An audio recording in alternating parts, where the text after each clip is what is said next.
चलिए हम फिर से अच्छी तरह से समझें कि ग्रुप मेडिटेशन, ये फेलोशिप, ये जरूरी क्यों है।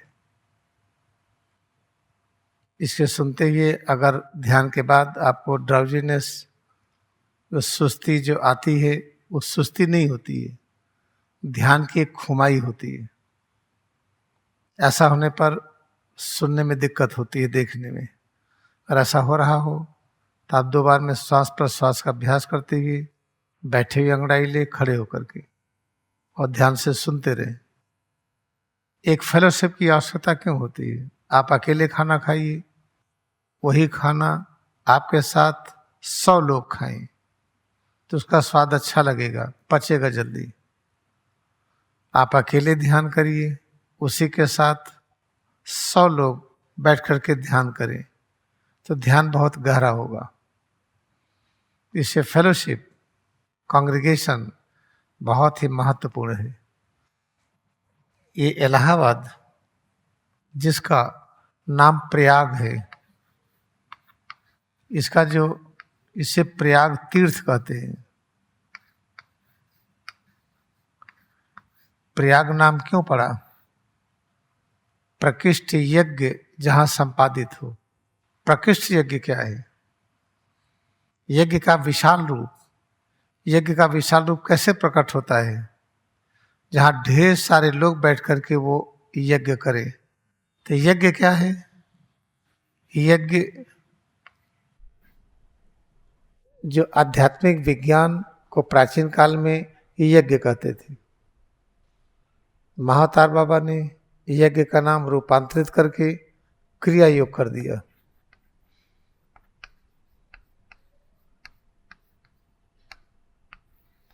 ऐसा क्यों किया? क्योंकि यज्ञ का नाम प्रदूषित हो गया।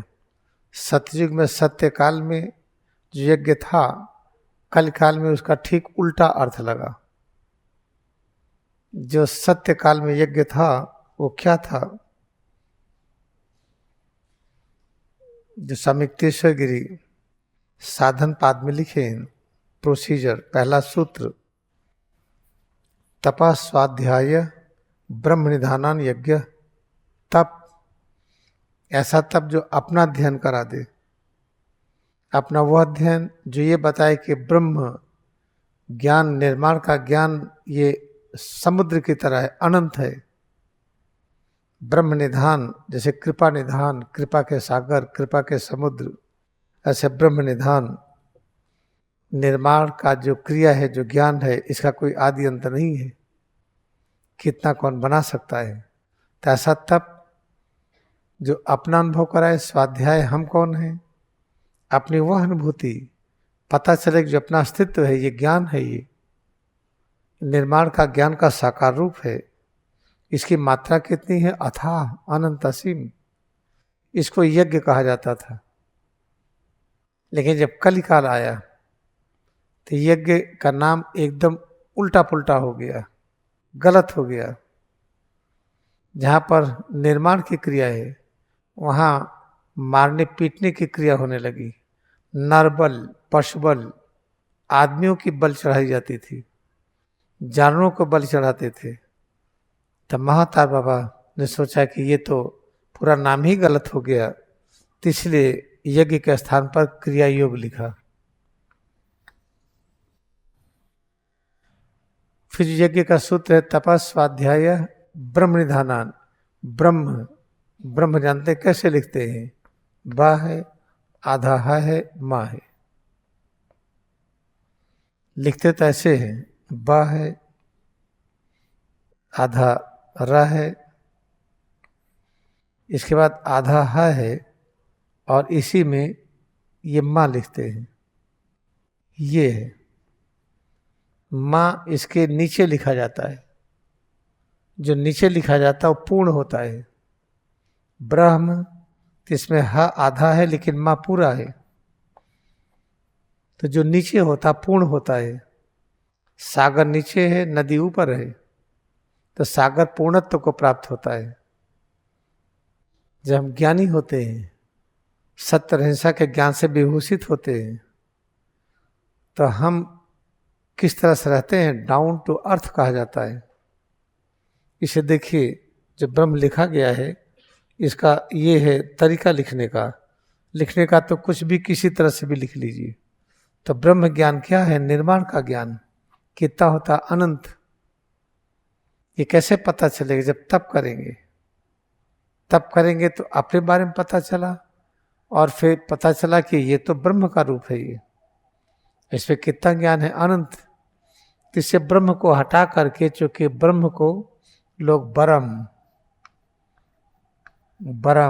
भूत, पिशाच, प्रेतात्मा इस तरह से कहने लगे। इसको हटा करके ईश्वर लिख दिया। तपस स्वाध्याय ईश्वर प्रणिधानान क्रिया योग। जो प्राणों की तरह जो धारण किए हैं, ये क्या है? ईश्वर है। ईश्वर किसको कहते हैं? ईश्वर हर चीज का कारण। जो गर्मी सर्दी का कारण क्या है? सिर से पैर की उंगली तक यही अस्तित्व। ये न रहे तो गर्मी सर्दी न लगे, सुख दुख न लगे। तो इसीलिए इसको ब्रह्म हटा करके ईश्वर ही लिख दिया। हमने एक बार आपको कहा था स्पष्ट रूप में, ईश्वर किसको कहते हैं?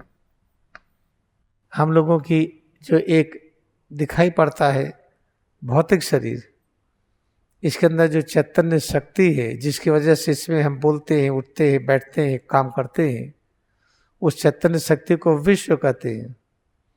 सभी चैतन्य को मिलाइए तो विराट कहते हैं।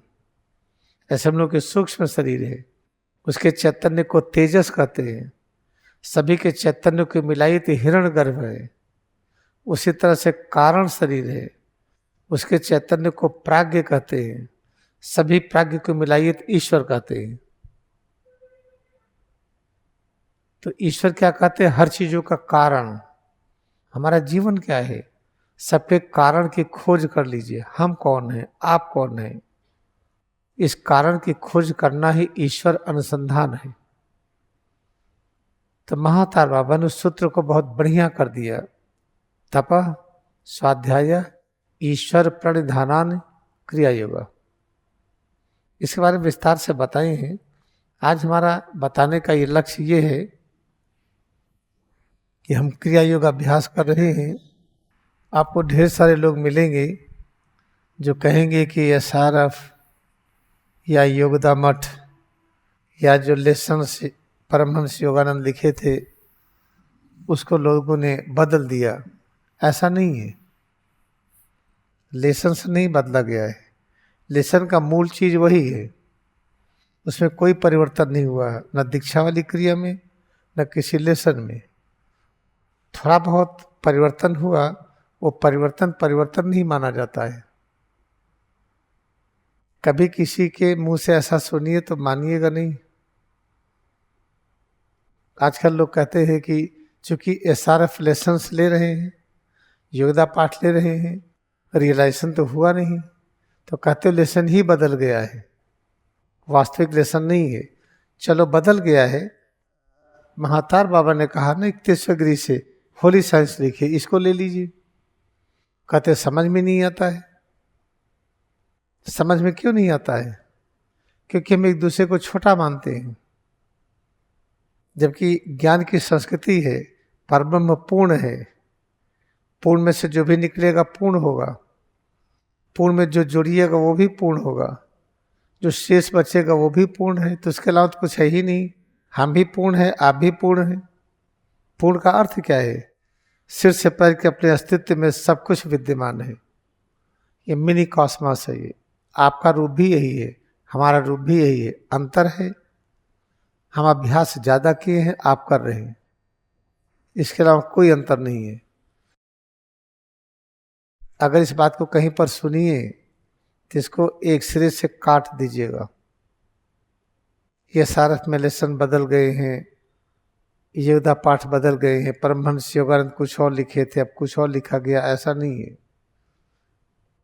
छोटा मोटा शब्दों का परिवर्तन है, उससे कुछ नहीं होता है। आज हम आपको क्या बताना चाहते हैं, जैसे हमको पढ़ना है, अभ्यास कर रहे हैं, बार बार अभ्यास करते हैं तो करने का मन नहीं करता है। क्यों नहीं करता है? क्योंकि सिर से पैर की उंगली तक ये रूपांतरित होता है। ये रूपांतरित न हो, इसकी रक्षा कौन करते हैं? विष्णु। विष्णु भगवान का काम क्या है? हर चीज की रक्षा करें। विष्णु कौन होते हैं? हमने कहा ना कि जैसे प्राज्ञ है, हम लोग के कारण शरीर के चैतन्य को प्राज्ञ कहते हैं। सबके कारण चैतन्य को मिलाइए तो ईश्वर हुआ, और ईश्वर और प्राज्ञ को मिलाइए तो विष्णु हुआ। ये दोनों के मिलाइए तो ये है विष्णु। विष्णु काम क्या? सबकी रक्षा करना। अब सिर से पैर की उंगली तक जो भी है, ये रूप इस तरह से रहे। इसको बदलने का प्रयास करेंगे तो विष्णु की शक्ति थोड़ा सा विरोध डालेगी। लेकिन अगर आप ईश्वरी प्रेम करते हैं तो आप बदल लेंगे। ईश्वरी प्रेम क्या है? सिर से पैर की उंगली तक जो अनुभव होता है, निराकार परब्रह्म का साकार रूप, इसके अलावा कुछ भी नहीं है। जब ये अभ्यास करेंगे तो सिर से पैर की उंगली तक ये रूपांतरित होने लगेगा। बदलते बदलते ये रूप ऐसा बदल जाएगा कि आपको अनुभव होगा कि सिर से पैर की उंगली तक ये तो परब्रह्म ही इस रूप में है। और परब्रह्म इस रूप में ही नहीं है, सभी रचनाओं के रूप में है।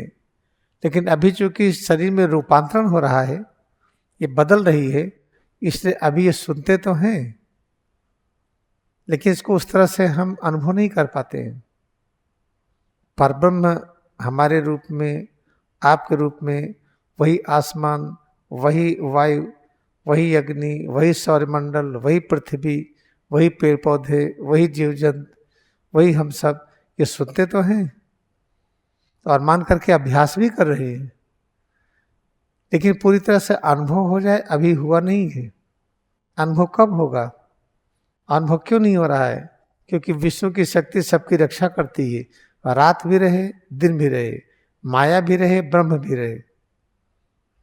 जब माया ब्रह्म दोनों की रक्षा विष्णु कर रहे हैं तो इतना आसान नहीं बदलना। आपको डायबिटीज हो गई, इतनी जल्दी जाने वाली नहीं है। डायबिटीज हो गई, उसकी भी रक्षा विष्णु करेंगे। हाँ, डायबिटीज चली जाएगी कब? जब ईश्वरी प्रेम में आ जाइए। सिर से पैर की उंगली तक जो अनुभव हो रहा है, निराकार परब्रह्म का साकार रूप है। इसकी हर अनुभूति अमरता का अनुभूति है। इसके सभी प्रकार की अनुभूति शांति है, ज्ञान है, सुख है, परम आनंद है, अमर है। यही अभ्यास करते जाइए। अभ्यास करेंगे तो रूप पूरी की पूरी तरह से ऐसा रूपांतरित हो जाएगा। इसी स्वरूप से आप देखेंगे ये पृथ्वी है क्या? परब्रह्म ही पृथ्वी के रूप में है। और इस अनुभूति को कहते हैं कैवल्य दर्शनम। और इसी के लिए ये रूप बना हुआ है। अपने गुरु के आश्रम की कालावली 31वें गिरी क्या क्या कहते हैं? ज्ञान आंखों से नहीं, अण परमाणुओं से आत्मसात किया जाता है। इसका मतलब क्या है? वह सत्य, जब सत्य तुम्हारा ज्ञान केवल तुम्हारे दिमाग में न रह करके तुम्हारे संपूर्ण अस्तित्व में समा जाएगा, तभी तुम उसके अर्थ के बारे में समझ पाओगे। इसका अर्थ क्या है? आप पढ़ रहे हो कोई चीज, जब तक ये ज्ञान आपके पैरों में न समा जाए, हड्डियों में, त्वचा में, मांसपेशियों में, खून में, तब तक समझ में नहीं आएगा। तो कैसे समझेंगे ज्ञान? तो कैसे करेंगे? एक एग्जाम्पल दे रहे हैं हम। चलो असेंबली चार्जिंग कर रहे हैं। होली साइंस का पहला सूत्र लेते, परब्रह्म के अलावा कुछ भी नहीं है। भ्रमत पर एकाग्र हो गए, श्वास दर्शन कर रहे हैं, पैर की उंगली सिर तक सब में एकाग्रता बढ़ा रहे हैं।